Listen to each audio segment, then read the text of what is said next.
إن الحمد لله نحمده ونستعينه ونستغفره ونعوذ بالله من شرور أنفسنا ومن سيئات أعمالنا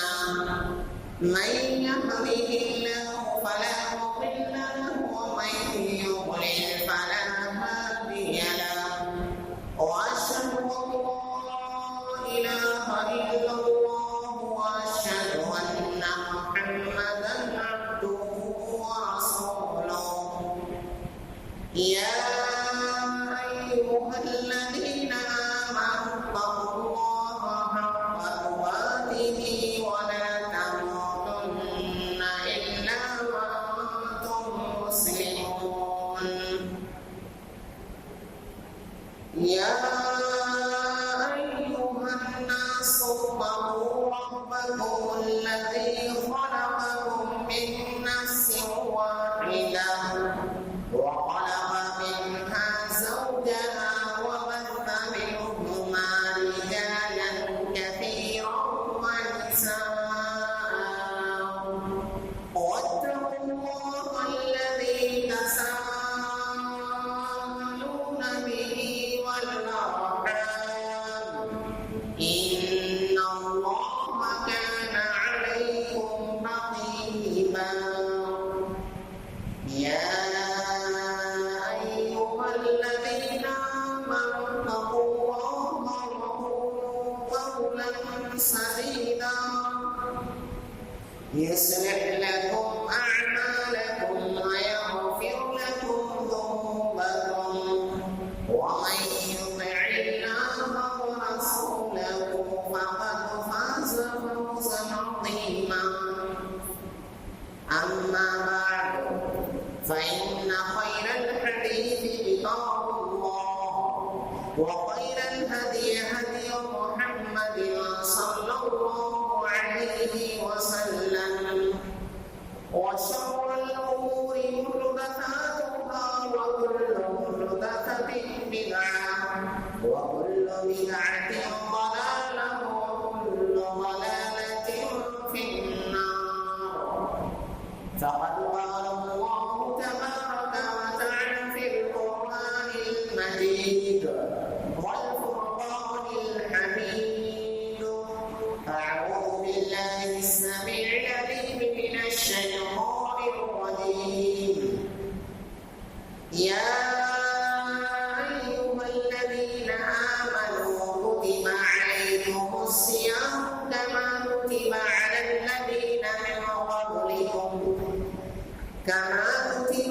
الذين من قبلكم لعلكم تتقون أياما معدودات حاضرین جمعہ دینی و ملی بھائیوں بزرگوں ملت کی ماں اور بہنوں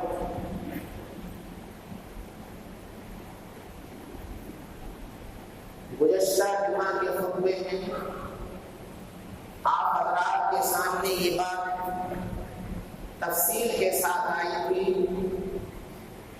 کہ یہ مبارک مہینہ جس سے ہم اور آپ گزر رہے ہیں یہ مہینہ جو برکتوں رحمتوں کا مہینہ ہے یہ قرآن کا مہینہ ہے توبہ و استغفار کا مہینہ ہے اللہ رب العزت کے گھر کی زیارت کا مہینہ ہے اللہ کے راستے میں خرچ کرنے کا مہینہ ہے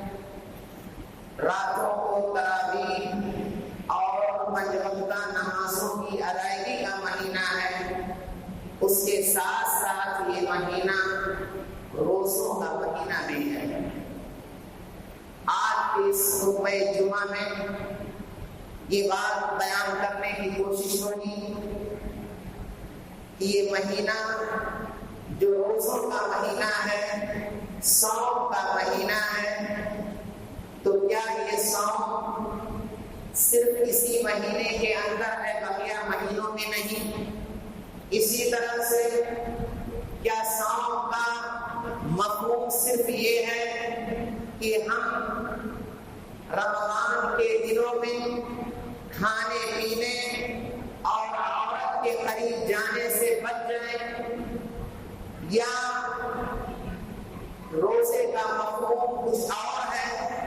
اسی طرح سے یہ روزہ جو اللہ رب العزت نے ہم اور آپ کے اوپر واجب اور فرض قرار دیا ہے، اس کا مقصد کیا ہے، اس کی فضیلتیں کیا ہیں؟ جو لوگ اس مہینے کے اندر کھلا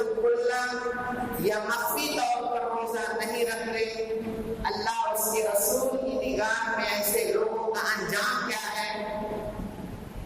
تو آئیے ہم دیکھتے ہیں کہ یہ مہینہ جس کے تعلق سے اللہ رب العزت نے فرمایا فَمَنْ شَهِدَ مِنْكُمُ الشَّهْرَ فَلْيَصُمْهُ، کہ جس شخص کو یہ مہینہ میسر ہو، بیمار اور مسافر نہیں ہے، تو اس کے اوپر ضروری ہے کہ وہ اس مہینے کا روزہ رکھے۔ اللہ رب العزت ارشاد فرماتا ہے یا ایھا الذین آمنوا کتب علیکم الصیام کما کتب علی الذین من قبلکم لعلکم تتقون، اے مومنوں تمہارے اوپر روزے فرض کیے گئے ہیں۔ یوں تو سال کے دوسرے مہینوں میں بھی ہمارے اوپر کچھ روزے فرض ہو جاتے ہیں، مثلاً کوئی شخص اپنے اوپر نذر مان لے کہ میرا یہ کام ہو جائے گا، میں اتنے دن کا روزہ رکھوں گا، تو اس کے اوپر وہ روزہ رکھنا ضروری ہو جاتا ہے۔ کوئی شخص قسم کھا لے اور قسم نہ پوری کرے تو اس کے اوپر بھی روزہ 3 دن کا رکھنا ضروری ہو جاتا ہے۔ کوئی شخص اسی رمضان کے مہینے میں اپنی بیوی کے پاس ہم مستری کے لیے چلا جائے حالت صوم میں، تو 2 مہینے کا روزہ رکھنا اس کے اوپر ضروری ہو جاتا ہے۔ اسی طرح سے اور بھی دیگر روزوں کا حکم ہے کفارات کی شکل میں۔ اسی طرح سے کچھ روزے سال کے دیگر مہینوں میں ہمارے اوپر مستحب ہیں، چنانچہ 9 ذی الحجہ کو عرفہ کے دن روزہ رکھنا مستحب ہے، عاشورہ کی 9 محرم کی 9 اور 10 تاریخ کو روزہ رکھنا مستحب ہے، ہر جمعرات اور سوموار کو روزہ رکھنا مستحب ہے، عربی مہینے کی 13، 14، 15 تاریخ کو روزہ رکھنا مستحب ہے، شعبان کے زیادہ تر دنوں میں روزہ رکھنا مستحب ہے، شوال کے 6 روزے رکھنا امت مسلمہ کے لیے بہتر ہے۔ لیکن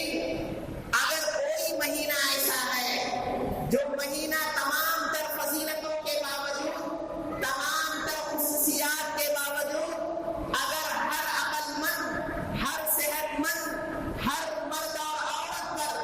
بلوغت کی حالت میں بالغ ہونے کے بعد اگر ضروری ہے تو صرف اور صرف اس رمضان المبارک کا مہینہ ہے۔ اللہ رب العزت نے فرمایا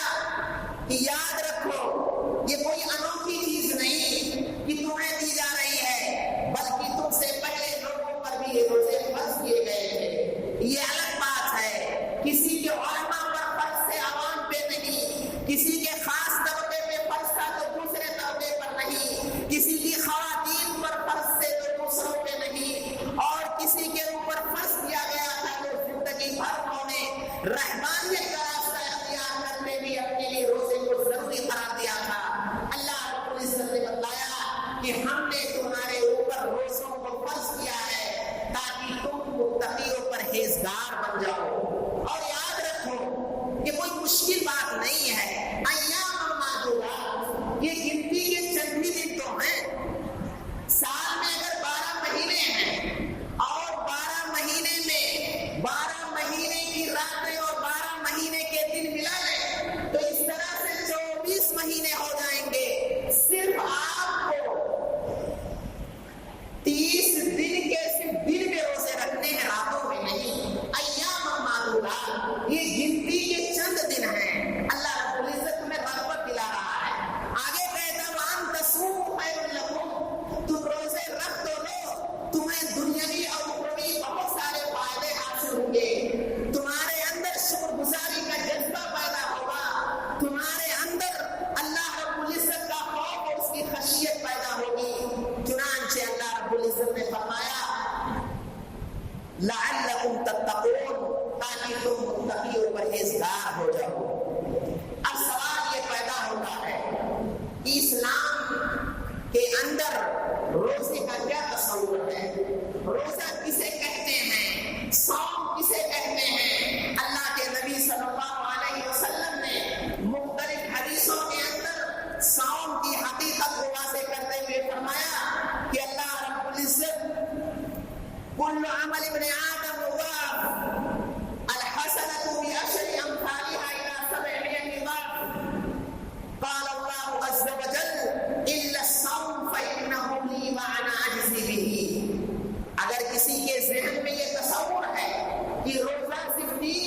سے باز رہنے کا نام ہے، عورتوں سے دور رہنے، کھانے اور پینے سے باز رہنے کا نام ہے، تو یہ اس کی خام خیالی ہے۔ روزہ کھانے پینے سے بھی دور رہنا ہے، زبان کا بھی روزہ ہے، آنکھ کا بھی روزہ ہے، کان کا بھی روزہ ہے، ہاتھ پاؤں کا بھی روزہ ہے۔ اللہ کے نبی صلی اللہ علیہ وسلم فرماتے ہیں کہ اللہ رب العزت فرماتا ہے اِلَّا الصَّوْمَ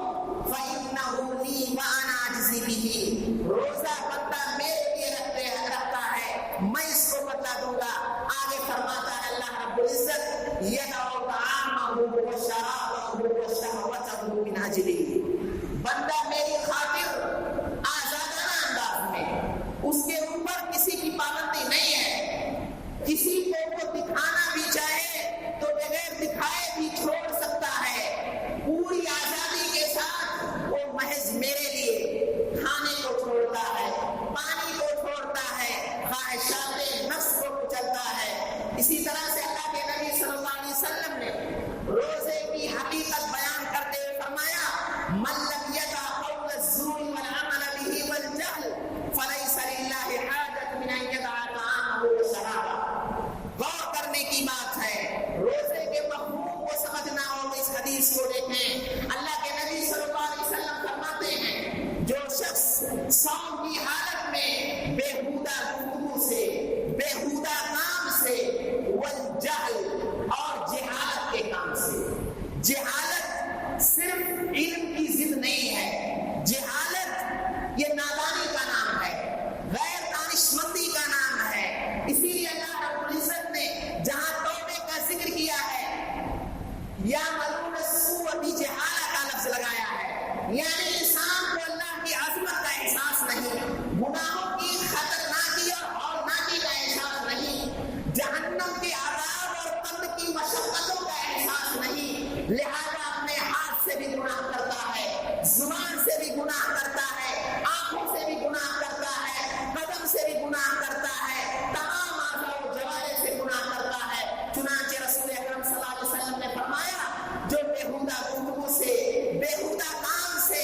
اور معصیت کی جتنی بھی قسمیں ہو سکتی ہیں ان تمام چیزوں سے باز نہیں آتا تو اللہ رب العزت کو کوئی ضرورت نہیں ہے کسی کے بھوکے اور پیاسے رہنے سے۔ اسی لیے اللہ کے نبی صلی اللہ علیہ وسلم نے حدیث میں فرمایا رب صائم لیس له من صیامه الا الجوع ورب قائم لیس له من قیامه الا السحر، کہ بہت سارے روزے دار ایسے ہوتے ہیں کہ ان کے روزوں سے انہیں صرف اور صرف بھوکا رہنے سے اور کوئی فائدہ نہیں حاصل ہوگا۔ ایسے ہی بہت سارے قیام اللیل کرنے والے، رات میں تراویح میں کھڑے ہونے والے، پوری تراویح میں ذہن کہیں اور رکھتے ہیں، محض جسم کا ڈھانچہ ان کا حاصل ہوتا ہے۔ اللہ کے نبی صلی اللہ علیہ وسلم فرماتے ہیں شب بیداری کے سوا انہیں کوئی اور چیز حاصل نہیں ہوتی۔ اسی لیے اللہ کے نبی صلی اللہ علیہ وسلم نے ایک اور حدیث کے اندر صوم کے مفہوم کو مزید واضح کرتے ہوئے فرمایا الصوم جنہ یستجین بها العبد من النار، یہ روزہ ڈھال ہے جس سے انسان اپنے آپ کو جہنم سے روکتا ہے۔ مزید آپ صلی اللہ علیہ وسلم فرماتے ہیں کہ وَإِذَا كَانَ يَوْمُ صَوْمِ أَحَدِكُمْ، جب تم میں سے کسی شخص کا صوم ہو تو چاہیے وہ فَلَا يَرْفَثْ وَلَا يَسْخَطْ، نہ تو خود بےہودہ باتیں کرے، نہ ہی کوئی ایسی گفتگو کرے جو اللہ رب العزت کی شان کے خلاف ہو۔ اگر اسے کوئی گالی گلوچ دیتا ہے، کوئی اس سے لڑائی جھگڑا کرنا چاہتا ہے تو اس سے یہ کہہ کر کے خاموشی اختیار کر لے انی امرؤ صائم، میں تو روزے دار ہوں۔ روزے کا مفہوم سمجھنا ہو تو اللہ کے نبی صلی اللہ علیہ وسلم اس حدیث کو سامنے رکھیں جس میں آپ صلی اللہ علیہ وسلم نے یہ بیان فرمایا کہ جہنم کو خواہشات نفس سے گھیر لیا گیا ہے اور اسے روزے کے تئیں واضح کرتے فرمایا یا معاشر الشباب من استطاع منکم الباءۃ فلیتزوج، اے نوجوانوں کی جماعت جو نان و نفقہ برداشت کر سکتے ہیں، اہل خانہ کی ضروریات کو پوری کر سکتے ہیں، تو انہیں چاہیے کہ روزہ رکھیں، تو انہیں چاہیے کہ وہ شادی کر لیں، اس لیے کہ شادی سے نکاحیں میٹھی ہوتی ہیں، شرم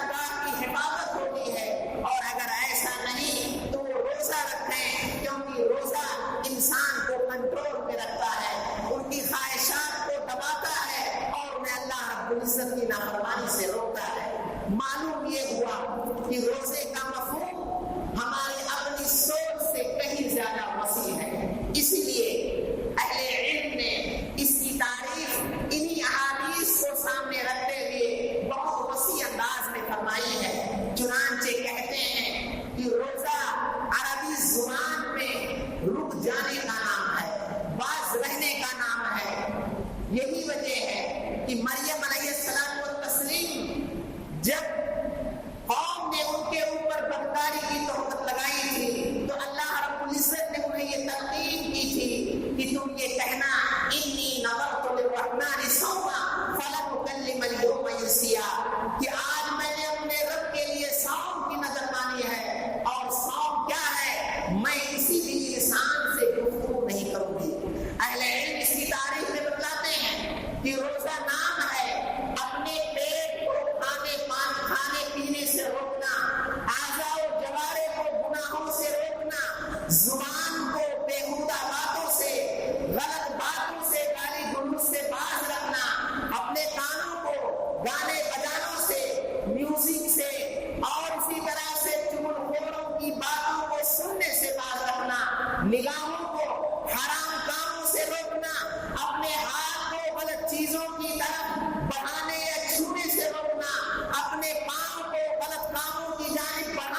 جس کے پاس خزانے کی ساری کنجیاں ہیں، فَإِنَّهُ لِي وَأَنَا أَجْزِي بِهِ،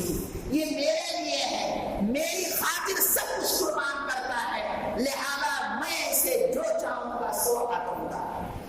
دوسری حدیث میں اللہ کے نبی صلی اللہ علیہ وسلم نے فرمایا، من صام رمضان ایمانا واحتسابا غفر له ما تقدم من ذنبه،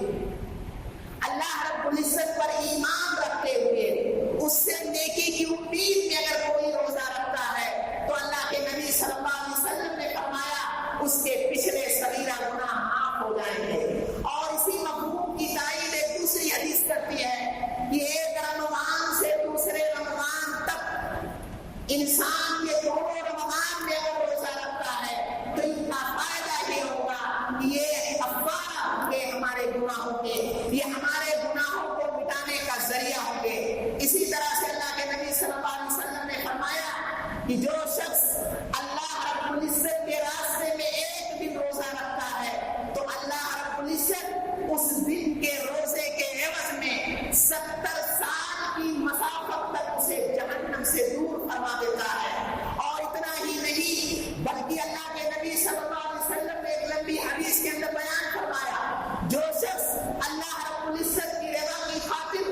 ایک دن روزہ رکھتا ہے اور اسی دن اس کی وفات ہو جاتی ہے، دخل الجنہ، تو ایسا شخص اللہ رب العزت کی تیار کردہ جنت کا مستحق ٹھہرتا ہے۔ ایک اور حدیث کے اندر اللہ کے نبی صلی اللہ علیہ وسلم نے فرمایا کہ یہ روزے اور یہ قرآن کریم کی تلاوت قیامت کے دن بندے کے حق میں اللہ رب العزت سے سفارشی ہوں گے، یہ سفارش کریں گے۔ روزہ کہے گا، اے اللہ رب العزت، اس بندے نے میری خاطر اپنے آپ کو کھانے پینے اور دیگر خواہشات نفس سے باز رکھا تھا، اے اللہ تو اس کے سلسلے میں میری سفارش کو قبول فرما۔ قرآن بھی یہی کہے گا کہ رات کی نیندوں کو اس نے میری تلاوت کی خاطر حرام کی تھی، اے اللہ اس کے حق میں میری سفارش قبول فرما۔ اللہ رب العزت ان دونوں کی سفارش کو قبول فرمائیں گے۔ اسی طرح سے اور حدیث کے اندر اللہ کے نبی صلی اللہ علیہ وسلم نے ارشاد فرمایا کہ جنت کے اندر ایک ایسا دروازہ ہے جس کا نام ریان ہے، اس سے صرف اور صرف روزے دار داخل ہوں گے۔ جب یہ داخل ہو چکے ہوں گے تو اللہ رب العزت اس دروازے کو بند فرما دے گا۔ سیدنا خزیمہ کی روایت ہے، جو شخص داخل ہو گیا تو وہ اللہ رب العزت اسے پانی پلائے گا، جس کے بعد انہیں پیاس نہیں لگے گی۔ روزے دار کے تعلق سے اللہ کے نبی صلی اللہ علیہ وسلم نے فرمایا، لَخَلُوفُ فَمِ الصَّائِمِ أَطْيَبُ عِندَ اللَّهِ مِن رِّيحِ الْمِسْكِ۔ اس دنیا کے اندر کوئی کسی کا اتنا ہی عزیز ہو، اتنا ہی محبوب و پسندیدہ ہو، لیکن اگر اس کے منہ سے کوئی بو آتی ہے تو اس کی بو کو برداشت نہیں کرتا، اسے پسند نہیں کرتا۔ لیکن اللہ رب العزت کے یہاں اس شخص کا مقام کیا ہے؟ اللہ کے نبی صلی اللہ علیہ وسلم نے فرمایا، مشک عنبر کستوری سے بھی کہیں زیادہ روزے دار کے منہ کی خوشبو اللہ رب العزت کے یہاں محبوب و پسندیدہ ہے۔ اسی طرح سے ایک اور حدیث کے اندر اس کے راوی عمرو بن مرہ جوہنی ہیں، کہتے ہیں کہ بنو قریظہ کا ایک شخص نبی کریم صلی اللہ علیہ وسلم کی خدمت میں حاضر ہوا اور اس نے کہا، اللہ کے نبی صلی اللہ علیہ وسلم، اگر میں شہادتین کا اقرار کر لیتا ہوں، 5 وقتہ نمازوں کی ادائیگی کر لیتا ہوں، رمضان کے روزے اور رمضان کی راتوں میں قیام کرتا ہوں، زکات کی ادائیگی کرتا ہوں، تو مجھے کیا ملے گا؟ اللہ کے نبی صلی اللہ علیہ وسلم نے فرمایا کہ جو شخص اس حالت میں مرتا ہے تو اس کا حشر قیامت کے دن صدیقین اور شہداء میں سے ہوگا۔ اسی طرح سے اللہ کے نبی صلی اللہ علیہ وسلم نے فرمایا، روزے دار کو 2 طرح سے خوشی حاصل ہوگی۔ ایک خوشی تو اس وقت جس وقت کی وہ افطار کے کرتا ہے اور دن کی بھوک و پیاس سے نجات حاصل کرتا ہے، اور دوسری خوشی اسے اس وقت حاصل ہوگی جس وقت وہ اپنے رب العالمین سے ملاقات کرے گا۔ اسی طرح سے اللہ کے نبی صلی اللہ علیہ وسلم نے فرمایا کہ روزے دار افطار کے وقت، روزے دار کے افطار کے وقت اللہ رب العزت روزانہ بہت سارے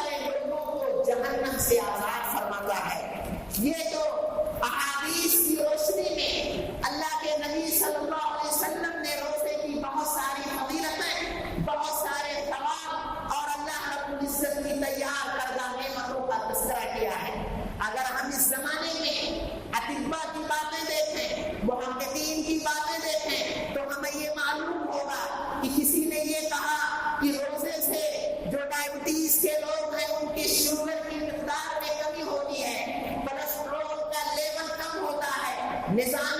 ہاضمہ ان کا درست ہوتا ہے، بہت ساری بیماریوں سے وہ نجات پاتے ہیں، ان کا جسم ہلکا ہوتا ہے، اور بڑے بڑے ڈاکٹر یہ مشورہ دیتے ہیں کہ ہر شخص کو چاہیے کہ سال میں کم سے کم 4 ہفتے 10 سے 15 گھنٹے اپنے آپ کو کھانے پینے سے باز رکھے، تاکہ وہ بہت ساری چاہے وہ جلدی بیماریاں ہوں، اندرونی بیماریاں ہوں یا مختلف قسم کی بیماریوں سے وہ نجات حاصل کریں گے، کیونکہ اور یہ کوئی نئی بات نہیں، ہمارے رب نے تو یہ کہا وَأَن تَصُومُوا خَيْرٌ لَكُمْ، تم روزے رکھو، یہ تمہارے دنیاوی اعتبار سے بھی اخروی اعتبار سے بھی تمہارے لیے مفید و کارگر ثابت ہوں گے۔ آئیے ان تمام لوگوں کے تعلق سے بھی سن لیتے ہیں جو دن کے اندر کھلم کھلا یا بیماری کے نام پر اپنی جیبوں میں ٹیبلٹ رکھ کر کے یہ بات کرانا چاہتے ہیں کہ ہم معذور ہیں، ہم مریض ہیں، ہمارے اوپر سے اللہ رب العزت نے روزے کو ثابت کر رکھا ہے۔ اللہ کے نبی صلی اللہ علیہ وسلم صحیح میں خزیمہ اور صحیح میں حبان کی ایک صحیح روایت ہے، ابو امامہ باہلی رضی اللہ تعالیٰ عنہ حدیث کے راوی ہیں، شیخ البانی رحمہ اللہ نے اس حدیث کو صحیح قرار دیا ہے۔ اللہ کے نبی صلی اللہ علیہ وسلم فرماتے ہیں ایک رات میں سویا ہوا تھا، 2 فرشتے آتے ہیں اور میرے بازو کو پکڑ کر کھڑا کرتے ہیں اور مجھے ایک مشکل ترین پہاڑ کی طرف لے جاتے ہیں اور کہتے ہیں محمد عربی صلی اللہ علیہ وسلم آپ اس مشکل ترین پہاڑی پر چڑھیں۔ میں نے کہا کہ میرے اندر اتنی طاقت نہیں کہ میں اس پہاڑ پر چڑھ سکوں۔ فرشتے کہتے ہیں کہ ہم تمہارے لیے چڑھنے کو آسان کر دیں گے۔ اللہ کے نبی صلی اللہ علیہ وسلم جن کا خواب سچا ہوتا تھا، آپ کا خواب نبوت کے 40ویں حصے کا ایک حصہ ہے، فرماتے ہیں کہ میں پہاڑ کے درمیانی حصے پر جب پہنچتا ہوں تو مجھے وہاں کچھ آوازیں سنائی دیتی ہیں، کچھ بھیانک قسم کی کراہنے کی آوازیں میرے کانوں تک پہنچتی ہیں۔ میں نے پوچھا یہ کیسی آوازیں ہیں؟ انہوں نے کہا یہ جہنمیوں کے چیخنے کی آواز ہے۔ پھر مجھے اور اوپر لے جایا گیا تو میں کیا دیکھتا ہوں کہ کچھ لوگ ایسے ہیں جن کے پیر اوپر سے بدھے ہوئے ہیں اور جن کی بانچیں، جن کے منہ کے دونوں حصے کھاڑے ہوئے ہیں، اور فرماتے ہیں ان سے تسیل اشتاقهم دمن، اور ان سے خون جاری ہے۔ میں نے پوچھا یہ کون لوگ ہیں؟ اللہ کے نبی صلی اللہ علیہ وسلم کو بتایا گیا هؤلاء الذين يفطرون قبل تحلة صومهم، یہ وہ لوگ ہیں جو دن میں روزے تو رکھتے تھے لیکن غروب شمس سے پہلے اپنے روزوں کو چھوڑ دیا کرتے تھے۔ شیخ البانی رحمہ اللہ اس حدیث کو ذکر کرنے کے بعد فرماتے ہیں یہ حال ہے ان لوگوں کا جو روزہ رکھنے کی کوشش تو کرتے تھے لیکن ایمان کی کمزوری کی وجہ سے یا ساتھیوں کے مرغلانے کی وجہ سے یا دنیا کی چاہت کی وجہ سے ان لوگوں نے روزے پر کنٹرول نہ حاصل کر کے، نفس پر کنٹرول نہ حاصل کر کے اپنے روزوں کو ترک کر دیا ہے، لہذا ان کا یہ حشر ہو رہا ہے۔ لیکن اب وہ شخص جو یوں ہی کھلا کھلا روزے نہیں رکھتا، اسے اپنے انجام کے بارے میں سوچنا چاہیے، اپنی عاقبت کے بارے میں سوچنا چاہیے کہ وہ شریعت کے ایک اہم رکن کو منہدم ہی نہیں کر رہا ہے بلکہ منہدم کرنے کے لیے راستے ہموار کر رہا ہے۔ یاد رکھیے اگر ہم صحیح معنوں میں مسلمان ہیں تو جس طرح سے ایک تاجر، ایک مزدور، ایک کسان، ایک پریشان حال شخص سردی گرمی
بیمار میں شفا فرما، جو ہمیں مخلوق ہمیں قلبوں کی ادائیگی کی توفیق عطا فرما۔ الہ العالمین تو ہمیں توفیق دے کہ ہم زیادہ سے زیادہ تلاوتوں، انفاق اور اللہ رب العزت کے راستے میں صدقات و خیرات کر کے اپنے رب کو راضی کر سکیں۔ آمین۔ بارک اللہ لنا ولکم فی القرآن العظیم ونفعنی وإیاکم بالآیات والذکر الحکیم انہ